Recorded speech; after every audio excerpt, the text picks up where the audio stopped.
Magandang buhay! Matuto at palalimin ang kaalaman sa paggamit ng ating wika.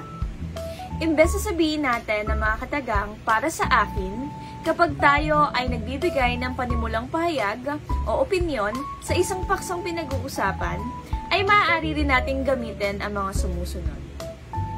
Sa aking palagay, kung ako ang tatanungin, sa aking pananaw,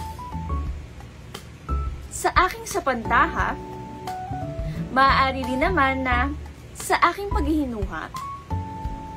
Ilan lamang yan sa mga kataga or pahayag na maaari nating gamitin sa pagsisimula ng ating mga sasabihin sa isang paksa o opinyon na ating nais ipahayag.